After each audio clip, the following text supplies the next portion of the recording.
All right, little late night Sunday action here talking Jets football.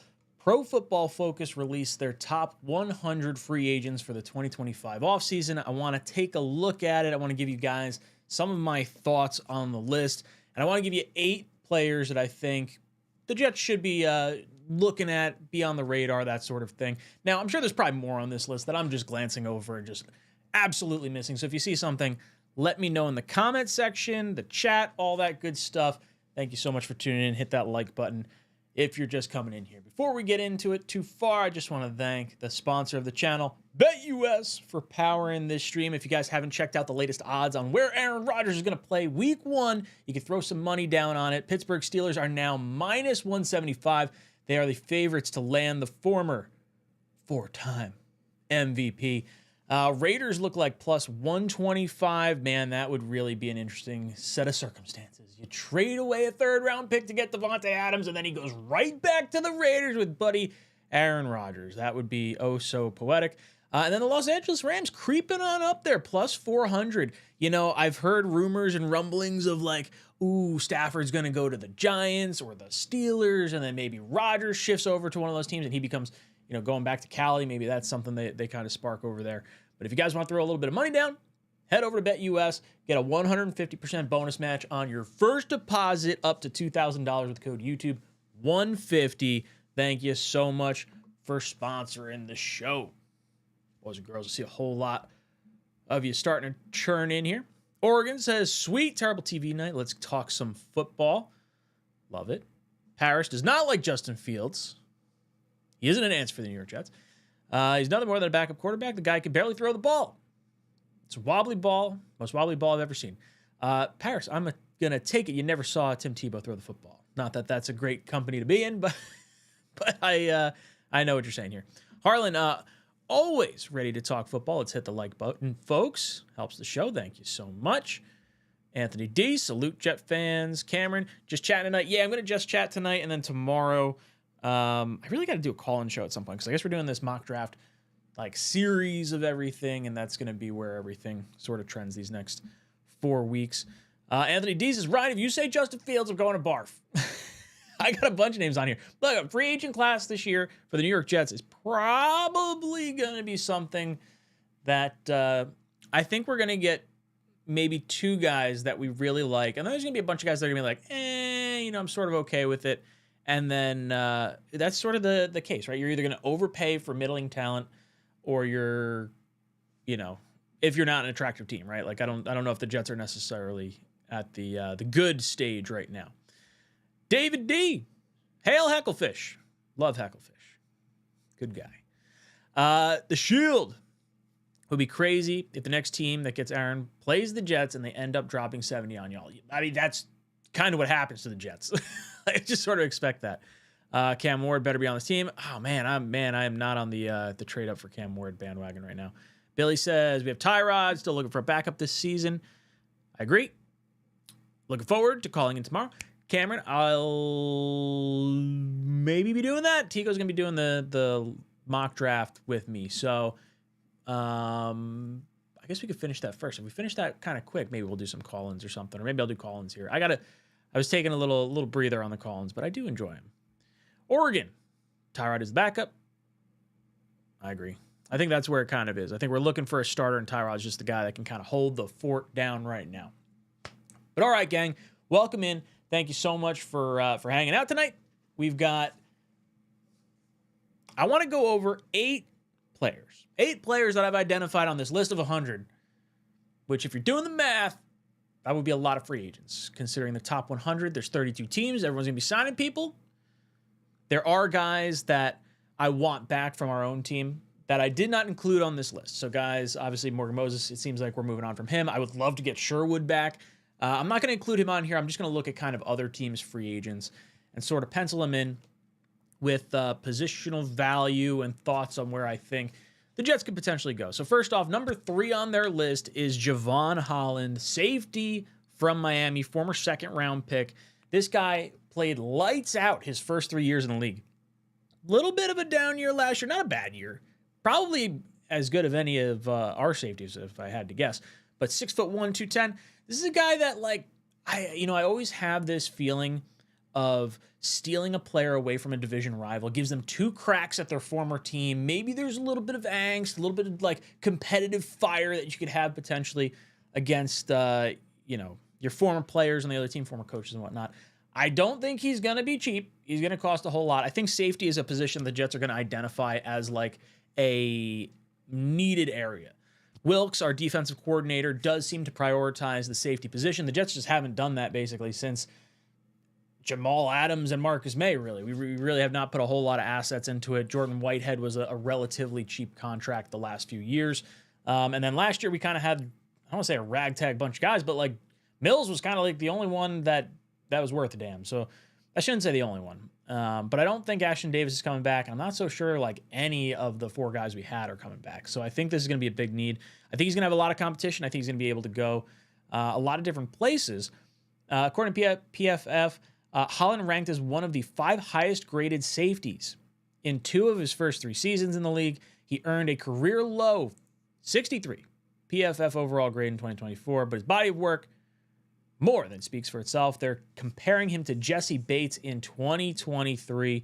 Holland across the board better than Jessie Bates, pretty much. Coverage grade on throws in less than 3 seconds was a little bit less than Jessie Bates, but overall, like with no pressure, he's better, and forced incompletion rate is more than double what Jessie Bates was. So, and run defense grade is a lot higher. So this could be an area where the Jets decide to invest a premium in, but is Holland going to get a massive contract, and how much is the Jets' appetite going to be? We're going to be sitting around $70 million if you assume cut of Devontae Adams, June 1st cut of Rodgers, June 1st cut of Lazard. I think that puts us at $74 million according to Over the Cap ballpark figure here. So we're going to have a little bit of money to spend. How much of that do you want to roll over into the next year? How competitive do you want to try and be for this season?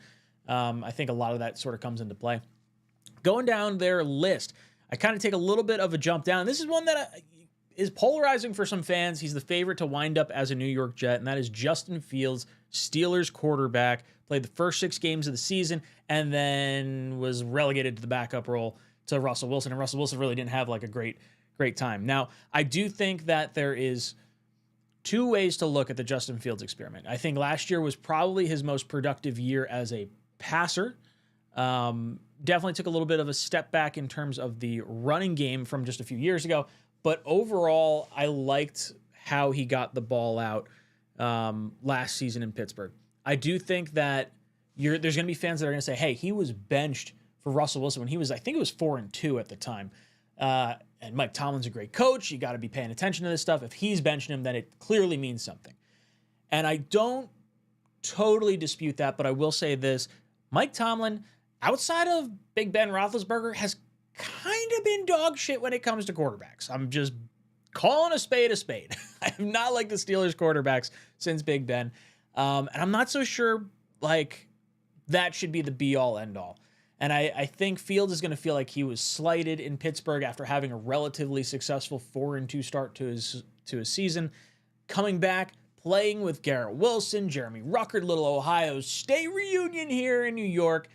I think that would be just right as rain. He's not going to cost you a whole heck of a lot. I think even if he's going to cost you a little bit of money, that there's going to be some degree of like, wanting to prove people wrong. I think there's going to be a lot of, how should I put this?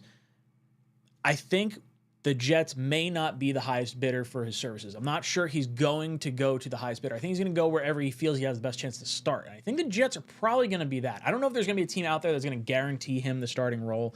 I saw that was something that he wanted to do. He wanted a clear runway, I think was the term that was used. Clear runway, Jet. Come on.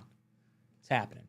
PFF says, if there's a lesson to be learned from the recent resurgences of highly touted quarterback prospects like Baker Mayfield, Sam Darnold, and others, it's that we shouldn't completely give up on a quarterback until they've had a shot with a quality coaching staff and supporting cast. While Fields did eventually succeed duties to Russell Wilson this season, we already saw signs of improvement during his 4-2 run as Pittsburgh Steelers starting quarterback. The physical tools are still undeniable and offer value, even if he's solely deployed in certain packages as a juiced up backup. Now, they compare him to Marcus Mariota. Marcus Mariota has basically been bouncing around the league as a backup quarterback for the last, 10 years now? I guess maybe less than that, 7 years. Either way, I like the excitement that Fields brings. I'm on team entertainment next year. I know that guys want to either win or like trade up for a quarterback. Like, I'm very much team assess the team and see where you stand. If Tyrod Taylor wins out, Tyrod Taylor should be the starting quarterback, and then at least you get to grade the team. Justin Fields at least gives you that high upside swing. He's what is he, 25? He's going to be 26 years old. So, like, maybe something clicks. Maybe it turns around. At the very least, you put in some, like, running back type packages with him and Breece Hall and Braylon Allen, and maybe you're cooking there. I don't know. I want to be entertained. I really liked when him and Lawrence went against each other in that playoff game back in their final college season, and I thought he showed a ton of grit. I think there's something to be said for a quarterback that's willing to take a shot. Now, if you're looking for a high-flying offense, that may not be Justin Fields' forte. But look, I would roll the dice on this. I don't think it's going to cost a whole heck of a lot of money. I don't think we're going to be a highly attractive landing spot. And short of like a quarterback falling to you at 7, I don't know if there's a necessarily a better option. I think Justin Fields doesn't preclude you from taking a quarterback either. Like, you could absolutely still draft one in the mid-rounds, early if you really like one that kind of falls to you. I think it at least gives you some sort of, like, baseline of where to go. Number 21 on their list, Carlton Davis III, Detroit Lions, having the Aaron Glenn connection from this past season. He was traded from the Tampa Bay Buccaneers this past offseason. He provided immediate stability to a young Detroit secondary that badly needed it after the defense endured an unfathomable number of injuries in 2024, most notably to Defensive Player of the Year frontrunner Aiden Hutchinson. Davis, too, suffered a season-ending injury with a fractured jaw at the ended after his season, Week 15. Was that this past year? Is that what happened? Oh, damn. Okay. Well, fractured jaw. I would imagine you're going to be fine. You know, you don't got to talk. You got a mouth guard. You're fine. It's not great. Not great. But look, they compare him to Aaron Colvin. Let's see. Higher grade when talking about throws in under 3 seconds. Forced incompletion rate of 13%. That's higher than Javon Holland. Single coverage grade, middling, if you will. Average per year, I guess they're not exactly sure as far as the cap goes. But maybe there's that connection to Aaron Glenn, right? And if Glenn wanted him in Detroit, you'd have to think they were asking their defensive coordinator, hey, what type of cornerback do you want? Is this the corner you want? Now, he may be getting a contract that's like eerily similar to DJ Reed, which is like a little frustrating because a lot of me wants to say like, well, why don't we just figure out a way to keep DJ Reed here? But I think he's just kind of over the New York experiment at this point. Although I'm pretty sure, was it our offensive coach that we hired and Reed made like an interesting tweet about it that he was interested. So maybe, who knows, maybe Reed winds up coming back. But I think Davis is something that you might be keeping an eye on. Number 31, safety Cam Bynum, Minnesota. Bynum has made his fair share of game-changing plays through 3.5 NFL seasons with 8 career interceptions and a career-best 3 in 2024. Add in the fact that Bynum's 104 solo tackles in 2023 led all safeties, and you have a trustworthy player on the back end to keep the offense in front of him and limit big plays. This is a player that I had us bringing in my first mock-off season if Aaron Rodgers did not return, and I'm going to stick with it. This is one I think would make a whole heck of a lot of sense. Now, as far as comparisons, they're comping him to Nate Allen. Coverage grade better, 61.9. Grade on throws under 3 seconds, 72. Forced incompletion rate, 9.8. So was that higher? I think that, or probably around the same as Holland. I think Holland was that 11 maybe. Run defense grade, 78. This is a guy that, like, the Jets need defensive run support, and it's not just the interior part of the D-line. It's linebacker, it's safety, it's that whole middle section of the defense. And the Jets need safety. If they want to bring in like 2 safeties this offseason, primarily one in like maybe the top 3 rounds of the draft, plus a bigger name in free agency, I would like to see that. I think it's long overdue at this point. I've always liked the safety position. Now, you could argue whether or not that translates to wins with the percentage of cap that gets dished over to it, but I think this would be a home run move. He was going to be signed by the Vikings this past offseason, if I'm not mistaken, but with everything kind of going on, they, I mean, maybe if they're not retaining Sam Darnold, or not going to franchise tag, maybe they got a little bit more money to spend around. But it seemed like from the articles I was reading that he is going to hit free agency and he's going to be moving on. I believe they were talking about $17 million a year. I think for him was the rough guesstimate at the tail end of the season. Now, I guess that could change as we go through here.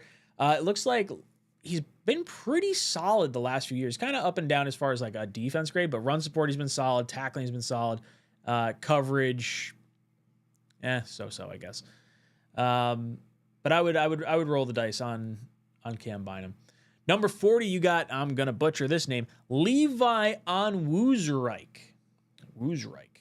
From the Detroit Lions, interior defensive lineman. This is a position of need.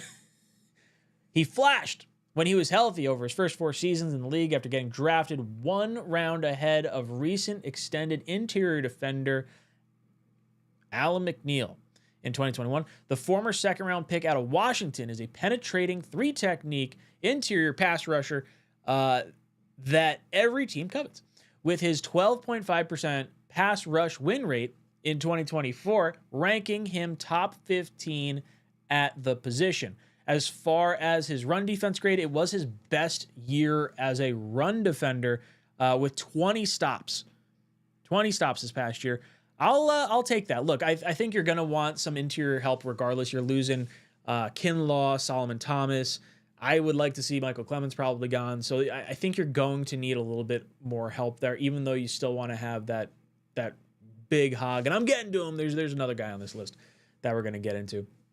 But another defensive guy from Aaron Glenn's line here. I think this is probably something that you'll see. That's sort of why I think Sherwood's probably going to be gone. I think Reed's going to be gone. I think some of these defensive players that followed Saleh and Ulbrich are going to be moving on out, especially with a defensive, I don't want to say a defensive-minded head coach, but a head coach that comes from the defensive side of the ball, I feel like would want to bring his style of play along with, whatever Wilkes would like to see too.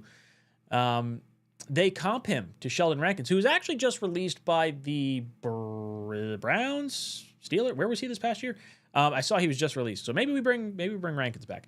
As far as run defense grade, he graded higher than Rankins. Pass rush grade graded higher than Rankins. True pass set pass rush grade, that's a mouthful, graded higher than Rankins. Pass rush win rate graded higher than Rankins. So all things considered, I think you could do a lot worse on the interior part, especially if you need a little bit of a backup for Quinnen Williams there.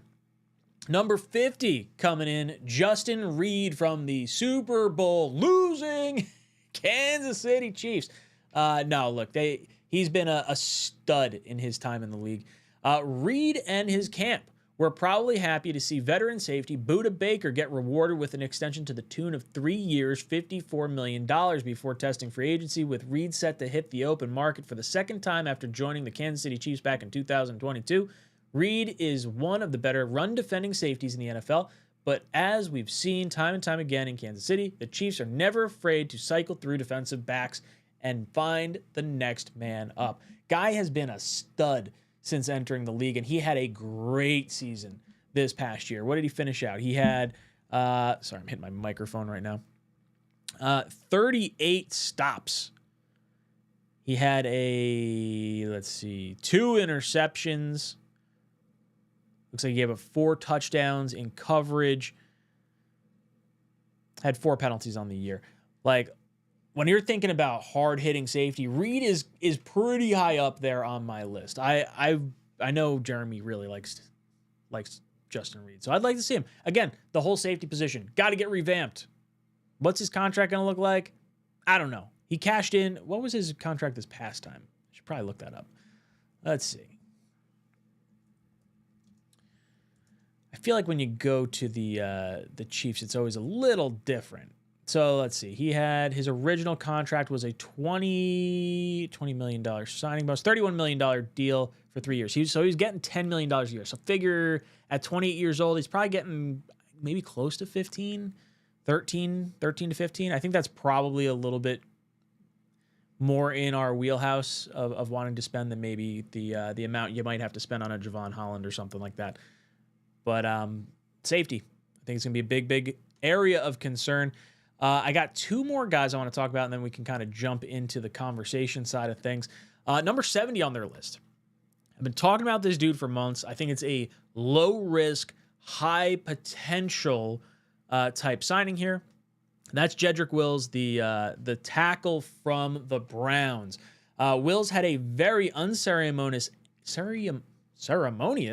end to his Cleveland Browns tenure, battling nagging injuries for the second year in a row that caused him to miss more than half the season. He was also effectively benched to close out another ugly individual season despite Browns' struggles at the tackle position all year long. Nonetheless, the top 10 pick pedigree and offensive tackle goes a long way in free agency. They actually comp him to Mekhi Becton. He graded out better than Becton in all categories, I believe. And Becton wound up signing like a really cheap deal with the Eagles this past year. I think you can find some sort of similar cheap deal. I believe, was Becton 1 year, $6 million? That's sort of ringing a bell for me, and I don't know if that's totally accurate right now. But if you can get Wills for 1 year, $5-6 million, something like that, and you just hope that he could develop. I don't want him to be the only solution on the right-hand side, but I think he could be a potential backup. Like at the very least, I'm thinking, okay, you can move off of Mitchell, of Warren, and you can have a guy that's at least started at the left tackle position in the NFL and has played right tackle in college. He played I think it was 3 seasons at Alabama on the right-hand side. So first round pedigree, like they were talking about, low cost, little bit of, obviously we're losing we're losing Morgan Moses. So I think that would be an interesting swing to try and take. I would still prioritize tackle in the draft. If you can get one in like the 3rd or 4th round, we have to be able to hit on a tackle in the mid rounds here. Like we can't just keep running out 1st and 2nd round picks on this offensive line. And dark horse, I don't think it's entirely out of the question that AVT moves out to right tackle. I think that could possibly be a conversation that they ultimately end up having. I think finding an interior offensive lineman is sometimes a lot easier than finding a tackle, and AVT is just really good. Now, how much of his injuries, the 2 years that we moved him out to tackle, were actually on the position change, and how much of it was just fluky injuries, that's for someone else to decide. I don't really know. I know from like the not suspicious. What's the word I'm looking for? I'm not going to get it. What is it? When you don't change your socks because you're superstitious. There's the word. The superstitious side of me says, don't move the guy. Keep him on the inside and just let him stay there. But his cap hit is like $15 million this year. If he wants to make that kind of money, I think there is an argument to maybe bump him outside. But Jedrick Wills, low cost, high potential upside. The injury concern that they're talking about and the unceremonious way he went out in Cleveland, he didn't want to go back. He didn't want to play a game because he felt like he wasn't 100%. And I think he said something along the lines of like, hey, he's got to take care of number 1, or like something to that mindset. And they were like, the Browns were pissed. They were like, your ass is benched, which like sucks. Cause like, I understand. I don't think it's so much that he was like trying to like make a bunch of money going into free agency, but I think he wanted to be healthy so he can at least go forward. Like if he's putting on, if he doesn't feel 100%, I don't know if you should really be out there, but there's certainly some concerns. And I think when you're the Jets and you're kind of feeling your way through this season in particular, this is the type of player that is probably worth taking a look at. The final guy on my list is interior defensive lineman DJ Jones, 30 years old, from the Denver Broncos. So a little bougie connection here. Jones is still one of the more disruptive run defenders in the NFL when shooting gaps, with his 11.3 run stop rate ranking 3rd among interior defenders in 2024. However, he has also missed more tackles over time. Nonetheless, there's a role for a 0/1 tech run stuffer with the occasional pass rush juice. They compare him to Austin Johnson, higher run defense grade, higher pass rush grade, higher true pass set pass rush grade, and a higher pass rush win rate. So I think maybe that connection with Muji, they obviously brought him in from San Francisco after the 2021 season. I would like to see them bring in one of these guys from Well, one, if not both. I don't think either one's going to cost a lot of money. Levi or him, I think, they're both going to be relatively cheap. Jets are going to need some interior defensive line help. I do want to prioritize that in the draft as well. Jamari Caldwell is a popular Jet fan pick in the late rounds of the draft. I think pairing him with some of these guys may not be that bad. I'd like to see the Jets target linebacker early on and really just revamp the entire center part of this defense from D-line, linebacker, all the way up to the safeties, and you got to fix the running game woes that we've had the last few years. So that's kind of where my head's at. Again, not a very overly optimistic look at the free agent side of things, I don't think. I think when you look at the depth that is in this free agent class, you're kind of keeping an eye on the safety position. There's a lot of guys out there that you can look at. Jets having a good amount of money. I would like to retain as many of our own as we can. If we can retain Sherwood, that would be great. If we could retain Eccles, I think that would be really cool. If you want to keep one of our safeties, Mills would probably be my preference there. And then outside of that, roll over some money into the next year. Hopefully you get some kind of comp picks from Reed leaving, and who knows? I don't think Kinlaw's going to get much. Maybe Hassan Reddick gets you something in the end. He was high up on this list. PFF had him at, I think, at 15 or 17 maybe. Way higher than I would have had him. So let me know your thoughts down below in the comment section, what you think of that. And then we're going to hop into some of your comments in the chat. I want to see where your heads are at. But before we do, I do want to acknowledge Chubbies. Get another novelty mug. That's the wrong one. We're going to do this over. I got to do this. Hold on. Bam. Get that US thing out of here. Chubbies. Spring is almost here, so it's time to shake off those heavy layers and bust out those beautiful thighs, gentlemen. Whether you're on spring break, heading to the backyard barbecue, playing around a golf, or delivering a podcast ad read, Chubbies has the styles for any spring occasion. With a variety of bright and comfortable polos and high-quality thigh-exposing shorts, Chubbies has the style to fit whatever spring vibe you're going for. Taking that well-deserved spring vacation, Chubbies has the ultimate training shorts for you. Looking for more casual, comfortable fit for an outdoor brunch or a walk in the park? Chubbies Original Shorts gives you that feel, that classic feel, with that modern look. And get this, they've even got everywhere shorts. Designed for performance and casual vibes at the same time, maybe miracles are possible. Let's face it, you deserve a wardrobe upgrade for springtime. So to sweeten the deal, for a limited time, Chubbies is giving my listeners 20% off your order with the exclusive code JetsTalk20 at chubbyshorts.com. Whether you're getting dressed for your workday, a workout, or a weekend getaway, Chubbies has you covered. JetsTalk20 at chubbyshorts.com. Thank you so much for sponsoring the channel.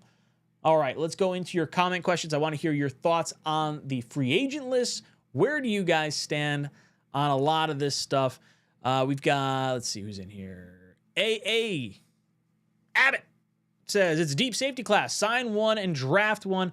I completely agree. I would like to see the Jets go after a safety in this class. I think that's the right time to do it. Invest a little bit of money, get them locked in. How much are they going to spend, I think, is going to be the question here. Hennessy, who would our cornerback 2 be? If a rookie, what round? I don't particularly want a rookie corner to play opposite sauce. I am kind of hoping we go after Brandon Eccles. I'd like to bring him back. Maybe Stiggers can step up a little bit, and we can kind of see what he has in him. I'm not opposed to Will Johnson at the top of the draft if it kind of falls that way. Like if the Jets can't trade out at number 7 and you have, Ted McMillan goes in front of them. Again, not probably thrilled with cornerback at number 7. I'd probably go Mike Green before that. I'm going to say I'm hoping it's someone in-house. I'm hoping it's Stiggers. I'm hoping it's Eccles. And I think putting emphasis on the D-line is going to be more important. Like when I think about like the Philadelphia Eagles and them getting so much pressure with their front four and what they were able to do to Patrick Mahomes and what the Jets were able to do against the Mahomes And the Eagles, a few years ago, 2 years ago, or was it 2 years ago? 3 years ago? When did we have Zach have that game? And it would like Sauce was out, Reed was out, and our quarterbacks did fine. So I don't want to spend like a crazy ton if we don't have to. I don't know. Blitzkrieg. Think we are still all about small, fast linebackers. I think you do need a fast linebacker. I'm hoping Quincy can kind of be that guy for the next few years. I think, what is he, 29 years old? I think he's I want to say he's 29. But he's going into the last year of his contract. Hopefully he wants to hang around with his brother a bit longer. I don't really want to see him go anywhere. I don't think Sherwood's going to be back. I'm a little torn on what happens with CJ Mosley, if he's going to retire or if he's going to wind up having like this situation where the Jets like owe him more money if they cut him. So his veteran presence might be more welcome than not. We need speed and coverage. I want a thumper. The kid from Alabama, is it Campbell? I want to say it's Campbell. I don't have it off the top of my head. Is kind of where I'm hoping we go. I want more of that stereotypical like thumping linebacker, like kind of a CJ Mosley replacement. And then I'm hoping that, Michael Carter can handle some of the slot or like shifty receivers coming out of the backfield, so that way we don't have to put a linebacker on them, and then a safety hopefully can take up some coverage roles.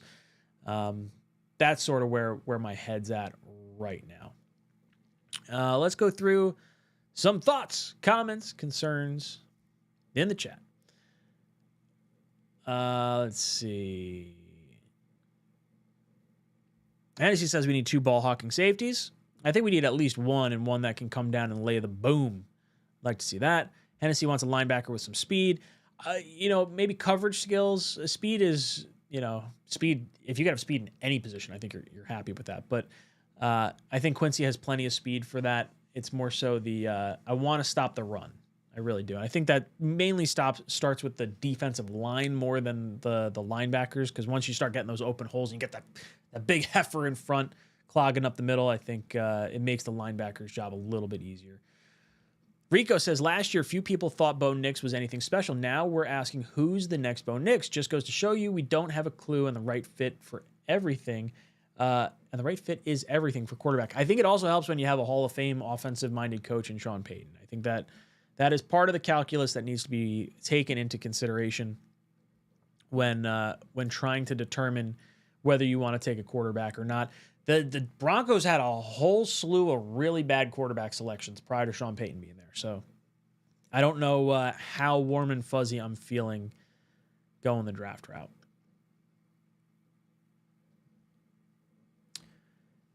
Harlan says, Jets need 2 defensive tackles, a DN, 2 more linebackers, 2 tight ends. They might get some players via free agency. I think we're in that ballpark of like, let's keep drafting guys and let's try to plug holes. I don't think you're going for top of the line guys. I think safety is the one spot that I could see them maybe investing a little bit more money on than some other positions. I don't think the D tackles are going to cost you a whole lot. I think D end might be happening during the draft. Maybe some guys shake loose in training camp or something like that. I think they want to give Jermaine Johnson the opportunity to kind of show out, but they're not going to put all their eggs in that basket if someone does become available for them. There are a few guys from the Eagles that would be interesting to me if they wanted to pull the trigger on. Sweat is one that, I don't know how much he's going to get paid, but that's the calculus, right? Like how I think the Jets are like middle of the pack in terms of salary cap space, and how much of that money are you trying to roll over to keep Sauce and Garrett and potentially Brees? Like that to me is more important than trying to go out and spend too much on free agents. Benji says, I wonder how much Debo is going for. I heard it was a 5th round pick right now, and his contract would be a 1-year, $6 million deal. I wouldn't hate that. Jets are thin at wide receiver. If you don't get Ted McMillan, maybe, well, you have to make the trade prior to free agency, because he's going to be cut, I think, by March 22nd. He's due like a $5 million bonus. So if you wanted to throw a late round pick at the 49ers to get him for a season, I guess you could kind of consider that. I don't know if the Jets should be the ones to like be giving up late round draft picks for a season that, that late round draft pick could be a kicker that we have for the next 4 years. It could be like, maybe that is our defensive tackle that you have on the cheap for the next 4 years. I don't know if it's necessarily worth going after Deebo right now. I don't know if he'd come here either. I feel like he'd want to go to more of a contender, unless someone was going to pay him a ton of money, and I don't think the Jets should be the one to do that. Wills is a good dart throw, says Abbott. Yeah, I agree. That's that's kind of been the guy I've been looking at the last few months as far as like, who could we take a swing at? I don't think he's, he could very well, I don't want to say bust, but very well not be anything. He just might be a flash for a year and that's it. And he's gone and nothing there. Rookie right tackle to start. I think it's entirely possible with no Morgan Moses. I don't know who you're going to get for right tackle. Although we didn't see the Morgan Moses trade happening either. So maybe there's someone on the horizon.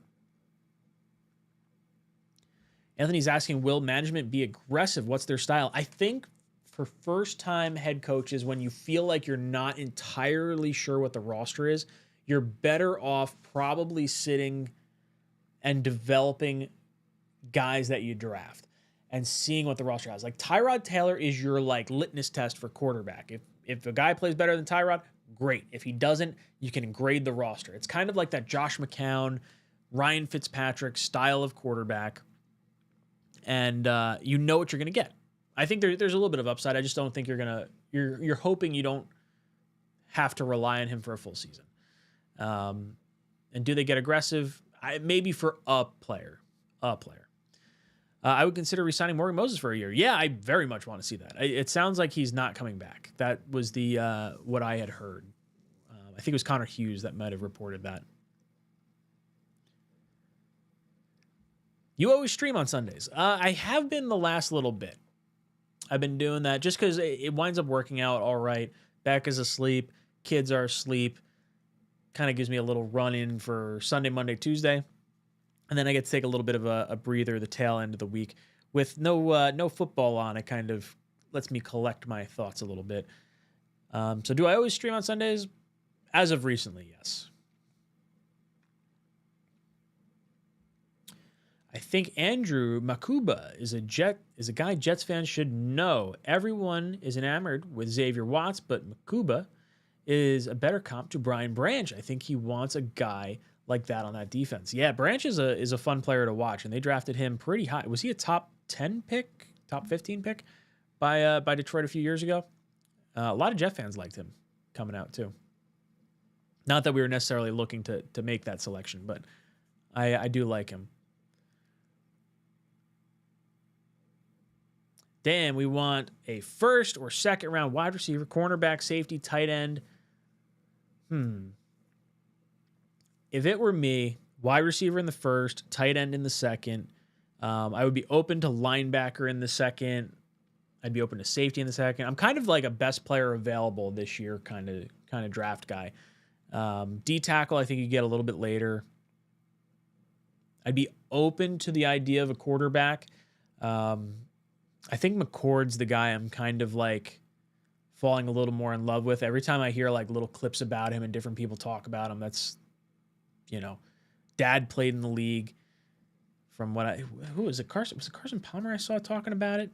Someone was talking about it on Eisen. I can't think of who it was. Who did I see on there? But just kept rattling off like comment after comment. And I was like, you know what? This guy might be worth a third or fourth round pick. We need some chubbies on the D-line. Yeah, man, that would have been a good ad plug. You want chubbies? Sign him to the D-line. Rico, not if the Lions drafting Jack Campbell means anything. That guy is built like a linebacker from 2005. Oh, yeah. Ryan, you should have talked about chubbies after Jedrick Wills. Yeah, in the future. I'm like delirious right now. I was like falling asleep downstairs, and I was like, I'm going to go talk to some people. Sorry. Talk to some people about football. And that would have been the perfect ad placement. Either the defensive lineman, fatties, chubbies up front, or the fatties up front with the offensive line. Would have been a good segue. Should have gotten a linebacker last year for Mosley to mold. maybe instead of Travis or Davis. I think there's probably some hope that Barnes can be something. I really wish we could hold on to Sherwood. I don't think Sherwood likes Jersey. I'm pretty sure someone told me that he's always looking forward to like the off season, so he doesn't have to be around. Blitzcrew says, need at least 2 wide receivers. Definitely a possession wide receiver. Hoping Corley can at least be a top 4 wide receiver for us. Hope Stiggers takes a McDonald-like leap next year, or step next year. Yeah, I'd like to see him. I've been seeing little workout videos from Stiggers. I think the hope is that he can kind of perform the way he did in the Canadian Football League and, you know, sort of show out a little bit. I would be willing to roll the dice on him for a year at cornerback too, rather than investing too highly in the position right now. I sort of feel the same way about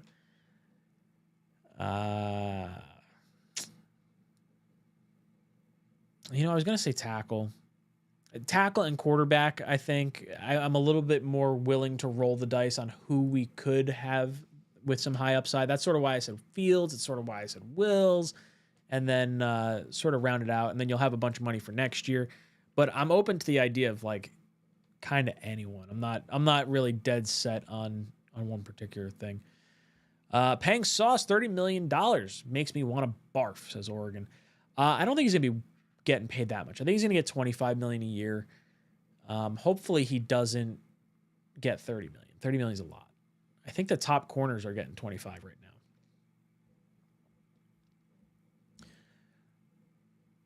We're building AG's foundational phase. I want O-line, D-line focus. Yes, 100%. Fatties on both sides. Let's get it. Yet he says, I'm torn on Mosley if he goes down early in the year. He's really just he's just a really expensive linebacker coach. Yeah, but that might just kind of be the case anyway, because if we cut him, he winds up costing us a little bit more in salary cap space regardless. I think that's how that works out. Let's see. I'll get the figures for you real quick. CJ Mosley. If we were to cut him, there would be $16 million in dead cap, and we would lose $4 million as a pre-June 1st cut. We could save $4 million if we designate him a post-June 1st cut, which maybe you have him retire post-June 1st if he's like looking to retire. Man, he's 33 years old. I thought he feels older than that at this point. Maybe that's because we have so many old guys with Tyrod and Aaron that I just feel like he's older than he is. I think Mosley is willing to play for less money for the Jets only if he feels he can play. Yeah, I think that's sort of where my head's at with him too. I think he'd be more likely to stay here than have to move his family one more time. I don't think he's got that much more left in the tank.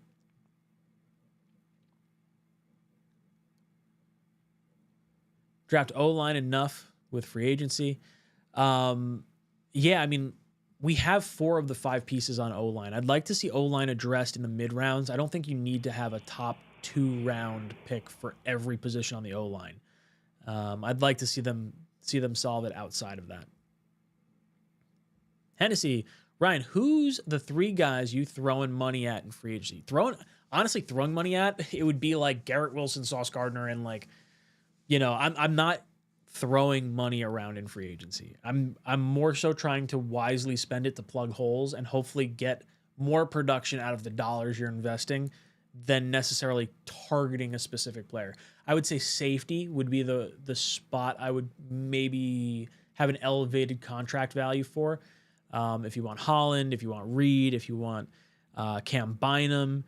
Bynum's sort of the one I had in my mock offseason, but I'm pretty open. Safety as a blanket statement would be where I would like to spend a little bit more money, but not. I don't think I have 3 guys that I want to like quote unquote throw money at.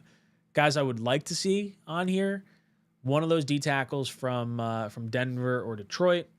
I'd like to see a safety. I mean, I'd like to see a tackle if they could bring a tackle in. I don't really want to rely on like Jedrick Wills necessarily, but I was hoping we'd have Moses back here with Wills being a backup, but that doesn't seem to be the case. Do you watch the Combine? like us football freaks. Yeah, of course I do.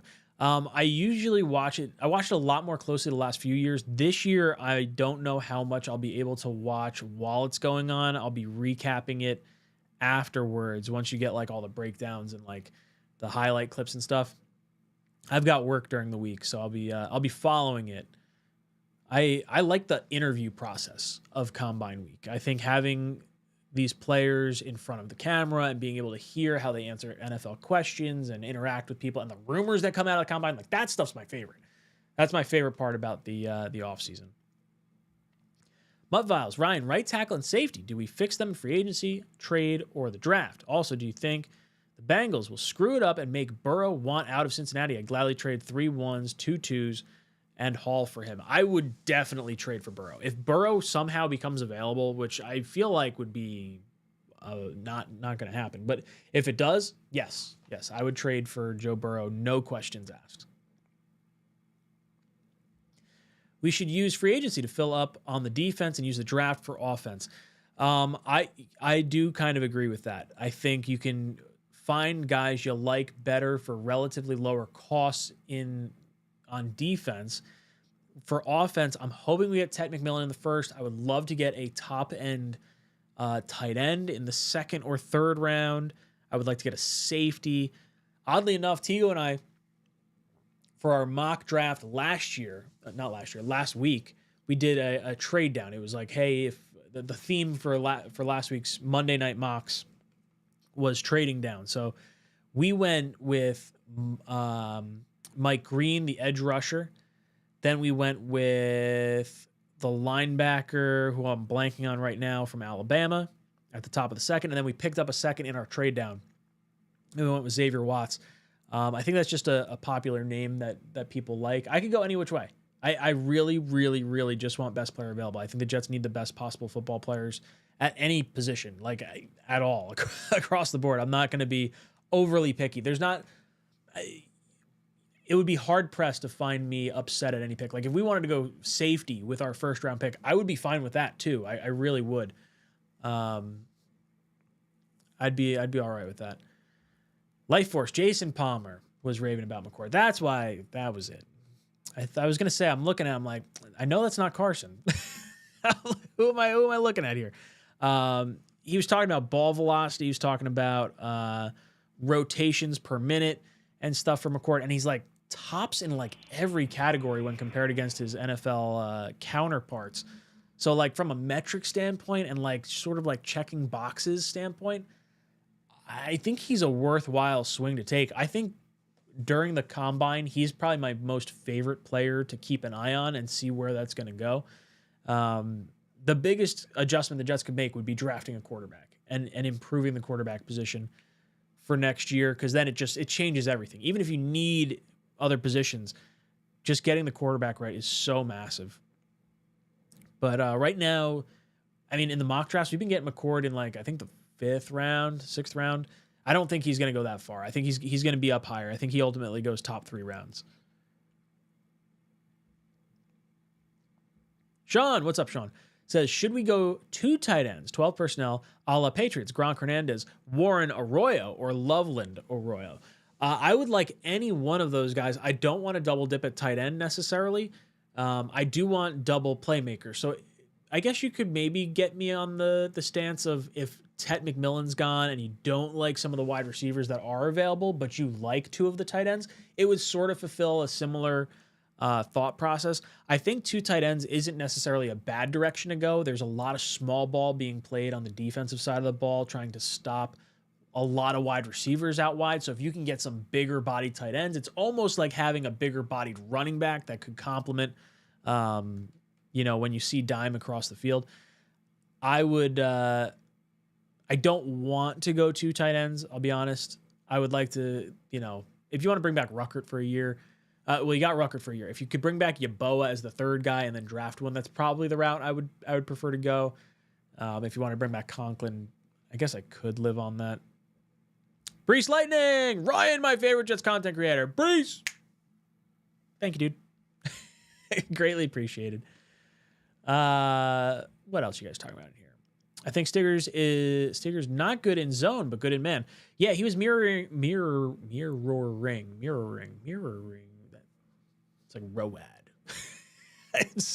Can't say it right now. I think the video I saw of him, he was mirroring well in practice. But again, that's without pads and stuff. I got a lot of hope for Stiggers. More hope than like some of our other later round picks that we've made.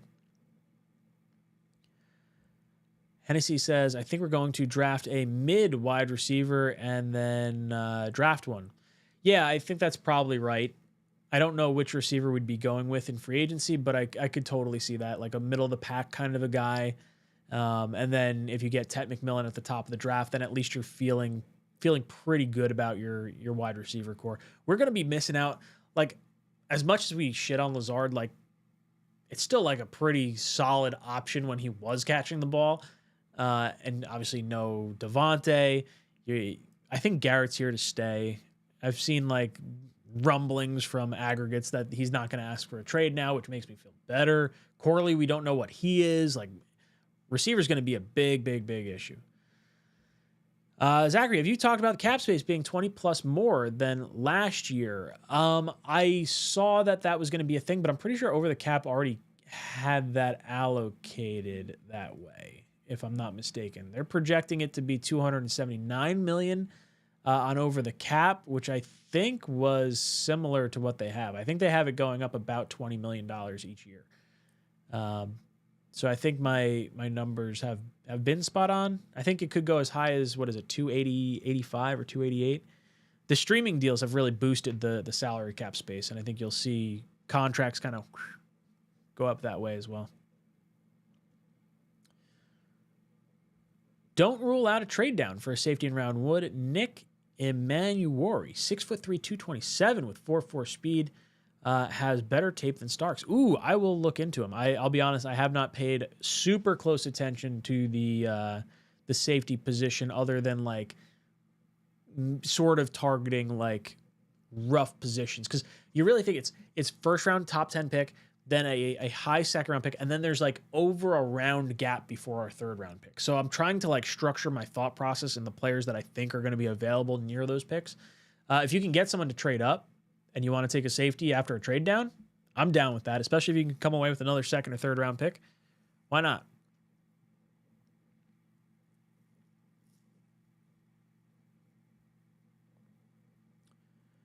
Let's see. Muvau says Garrett needs to be paid now before he wants $40 million a year.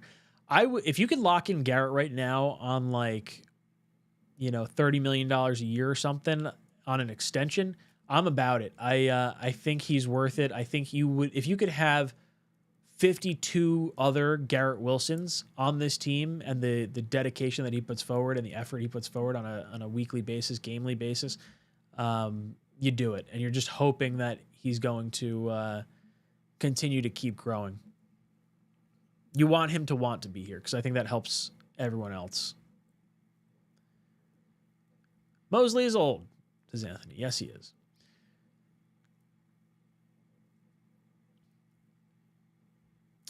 Anthony says, I pointed out Keyshawn Johnson at the end of his third year was leading the team to the AFC Championship game. Was that his third year? I guess it had to be, right? Was he 95, 96, 97? Yeah, I guess that sounds right. With the money we have, can't we afford Reed to come back? Yeah, we can, but I don't know if it's necessarily, I don't know if Reed feels the same way. Like, that's sort of the issue with free agency, is just because you have the money to go get a guy. The one thing I will give credit for JD and Salah for, I shouldn't say the one thing, but they wanted guys who wanted to be here. And I think that is a good strategy to have. Don't overpay for guys that don't necessarily want to be there.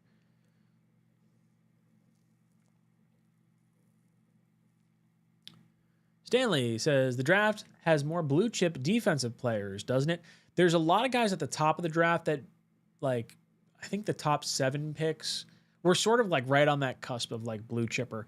And then from like right around our pick for like the next round or so, they're all kind of about the same. So I don't know how many people are going to want to trade up, but yeah, there's a lot of good players.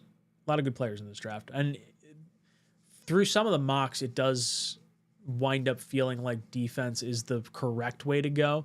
But those mocks can be wildly wrong right now.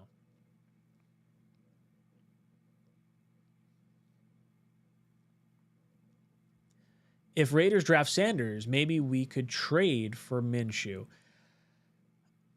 I don't think they would do that. I think they would rather him compete with Minshew and potentially like sit for 6 games.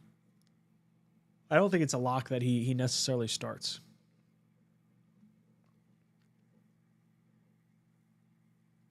Jordan Palmer. Arnold Palmer.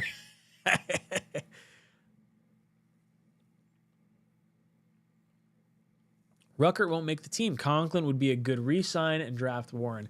I don't mind drafting Tyler Warren. I really hope it's in a trade down. I don't really want to take him at 7.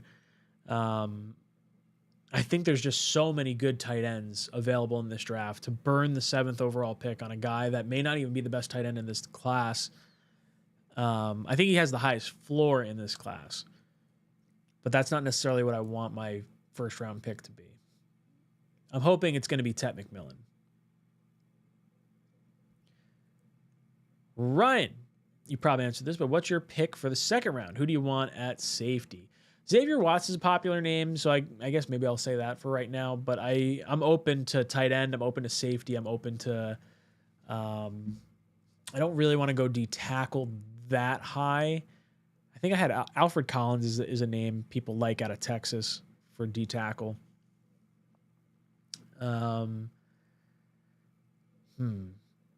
It depends. I might pivot a little bit based on what we go in the first round. Like if you decide you're going a defensive player in the first round, then maybe I would steer wide receiver in the 2nd round. If you're going to go wide receiver in the first round, maybe I'd steer more tight end, maybe corner, safety. That's sort of where I'm thinking.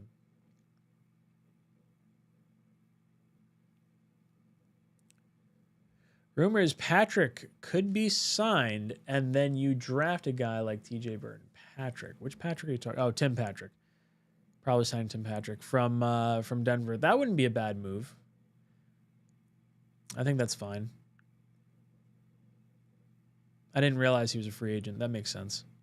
What are your thoughts on Netflix maybe getting the afternoon package for the NFL in 2029? I really don't like how the streaming services have been cannibalizing the NFL and how you have to have every single streaming service to just watch NFL games. Like that kind of burns me up. I guess that's where we were going to be headed regardless when you start breaking up cable.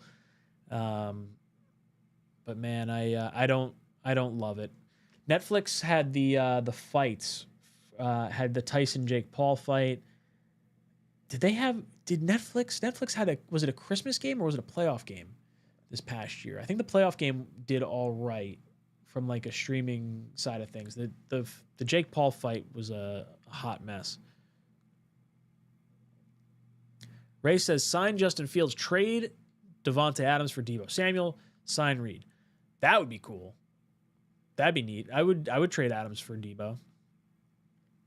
Deebo's only going to be worth 1 year, $6 million. I like Deebo a lot. I like signing Reed, and I don't think Fields is going to cost a whole heck of a lot either. So I'd be cool on that. Deebo gets hurt way too much. That's his biggest concern right now. It sounds like he's just going to be cut anyway. I don't think you're going to have to trade for him.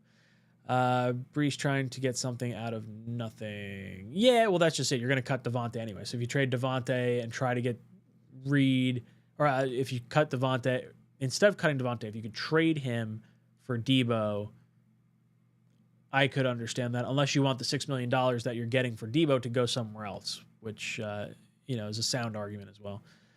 How do we get good players to take an Ohtani contract? We need an owner to offer it. For those of you that don't know the Ohtani contract, he's getting paid like nothing while he's on the Dodgers. And then I think it's the day after he retires or the day after his contract ends or something like that, he gets like, I forget the contract exactly. Let's say it's a $500 million deal. He gets like $450 million like immediately after. That was a brilliant contract. It's a cheat code for sure. but just signing him to that deal basically like locks in an entire country loving the Dodgers for the next like 10 years. So your entire farm system is basically the country of Japan, which is just a great move.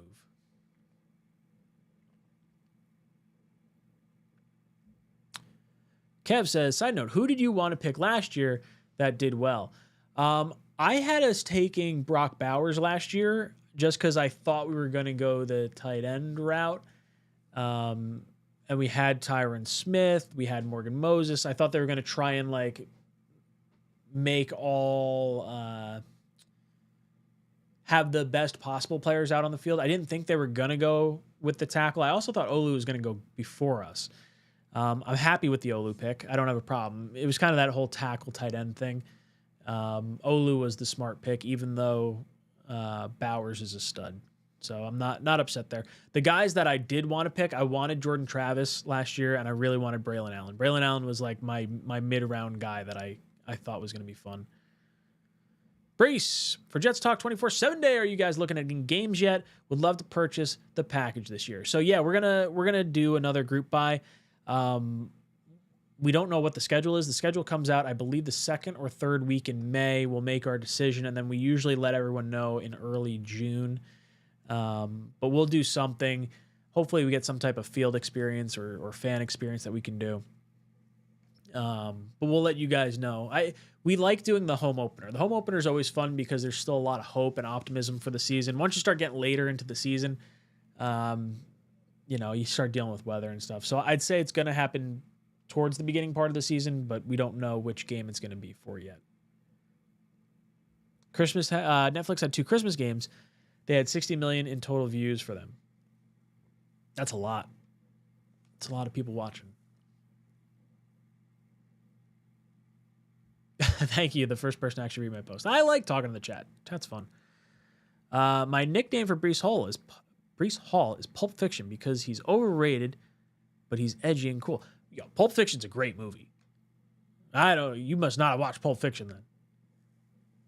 Very much enjoyed that. Benjamin, when was the last time you looked at the Jets 2014 draft class? Now, if I'm remembering the 2014 class, that was the one where we had a ton of draft picks from 𝐒𝐻𝐿, and I think the best player that came from it was Quincy Enunwa. Is that right? Now I got to look it up.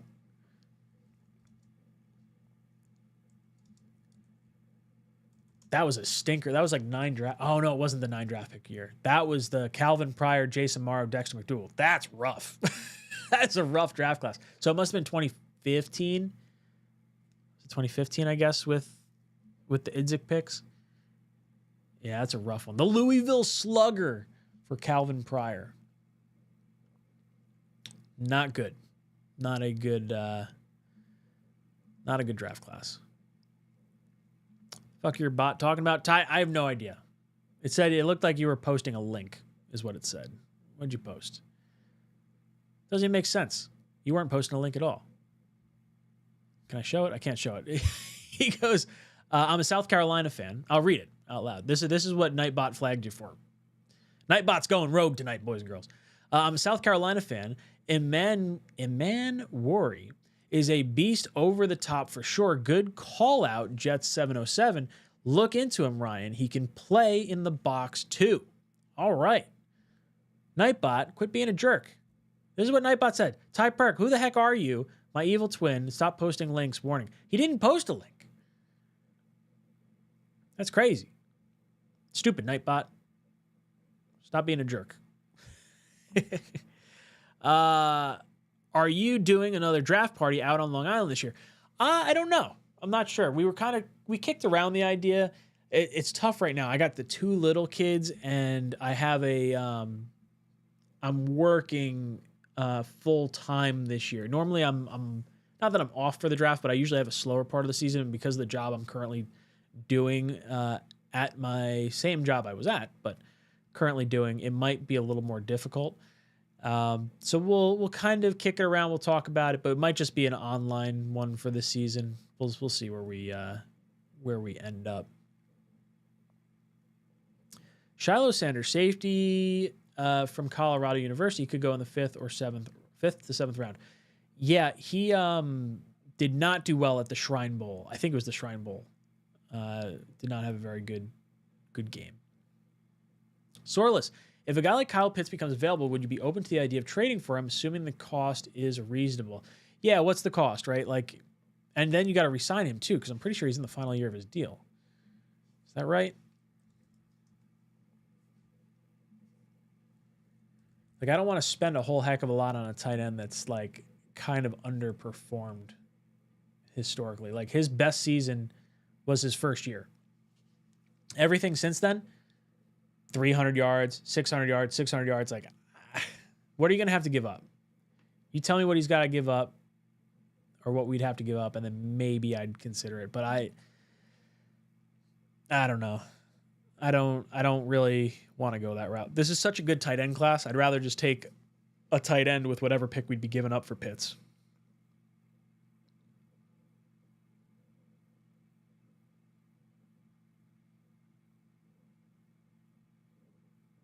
Oh, Jet 707. Made my day reading that. I'll share that on Gangrene Nation tomorrow. A bit of a joke.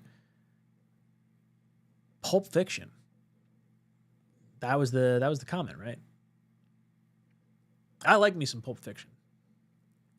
I like me some Breece Hall too. I think I don't know if I ever signed up for Gangrene Nation. I had one of the Jet forums. I'm on Jet Nation all the time, but one of the Jet forums I tried to sign up for like a bunch of years ago, like kept giving me problems. Who the heck is Nightbot? Nightbot is my my little bot that goes in the chat that we use for like giveaways and posting links and stuff, but apparently it's going rogue tonight. Going off the rails a little bit.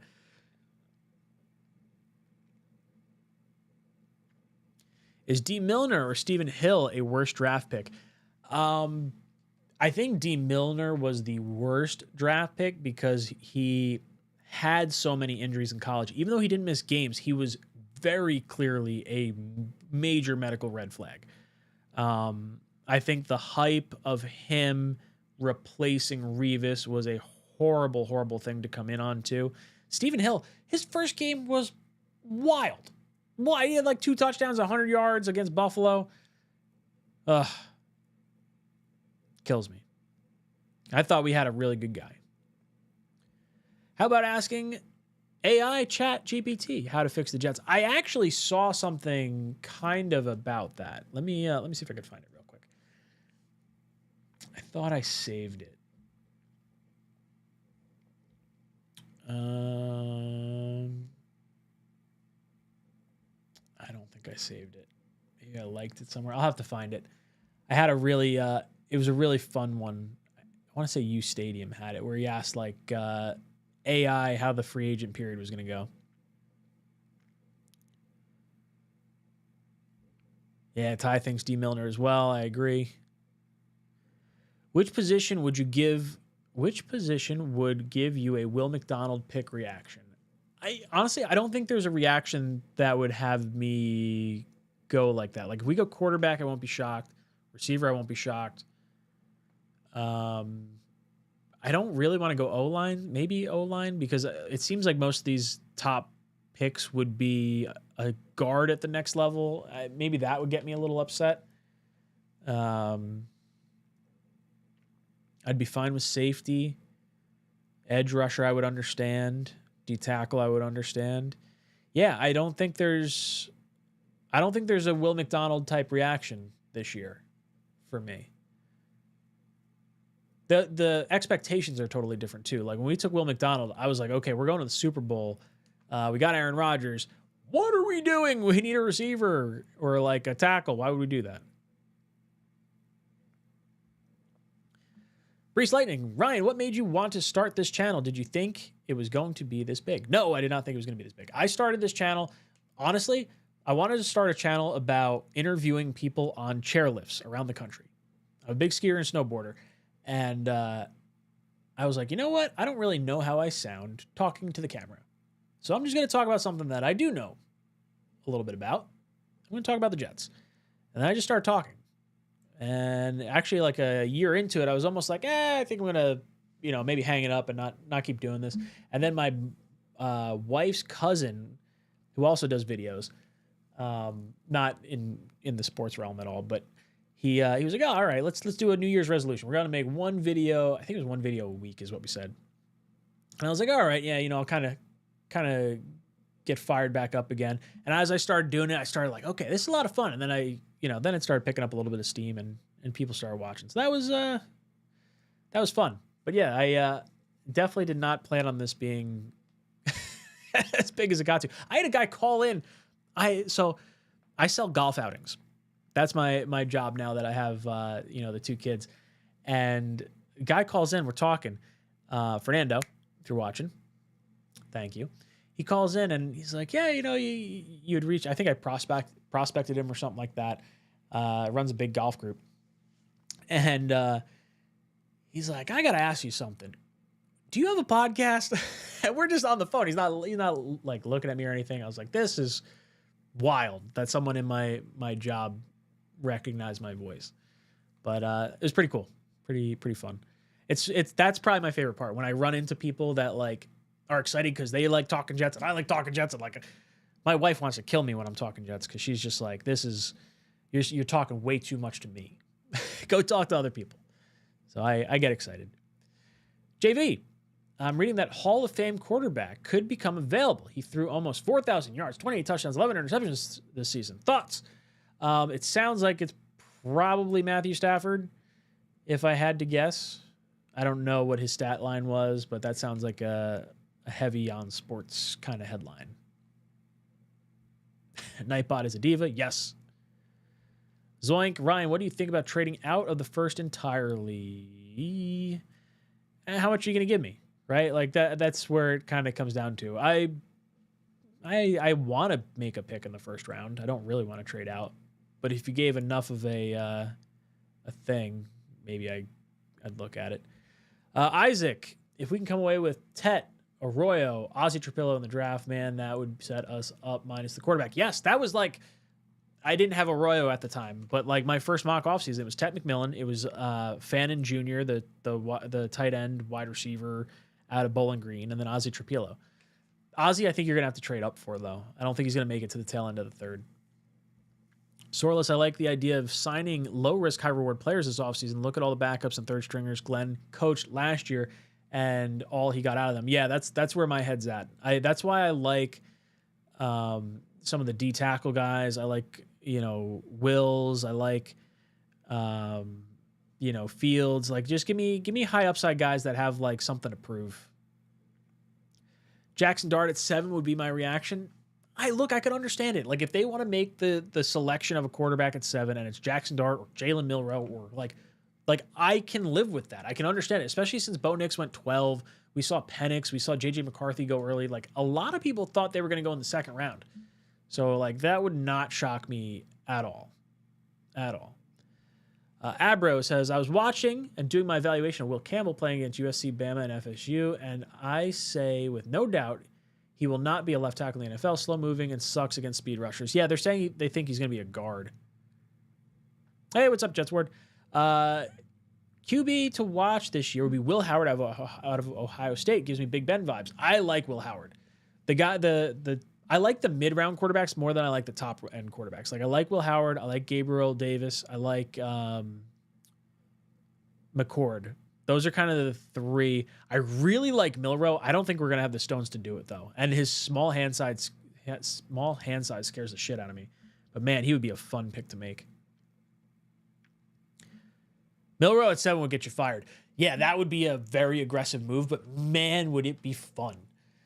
That would not be I would say that's not advisable based on the throwing that I've seen from him. But, man, he is a very, very fun player to watch. If we came away with Tet and Fannin, I would try to do a backflip.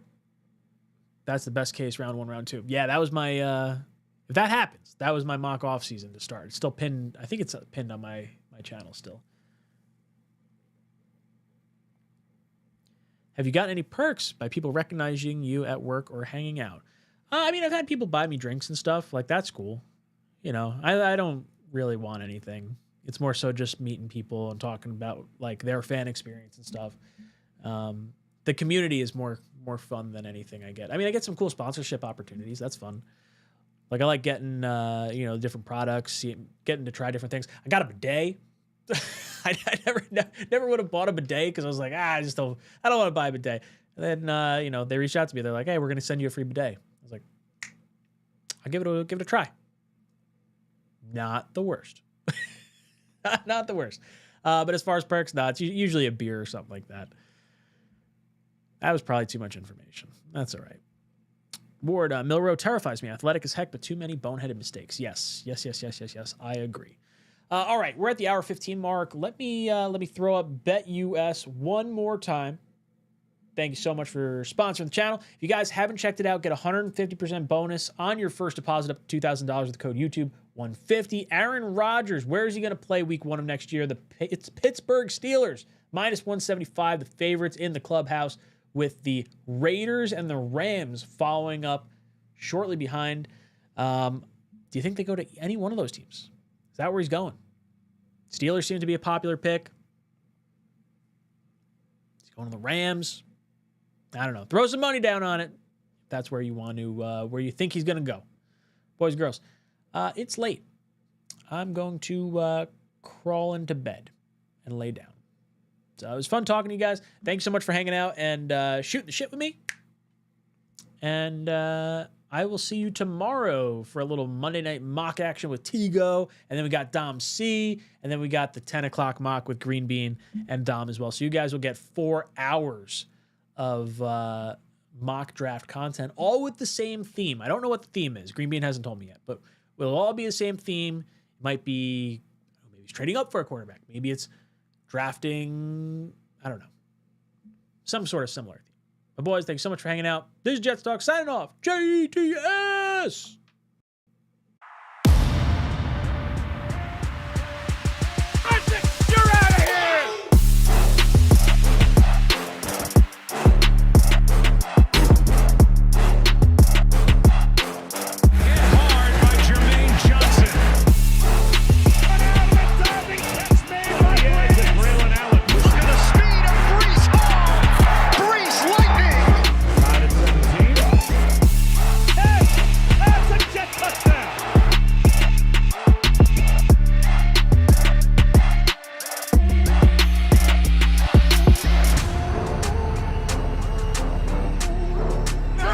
One, two, three.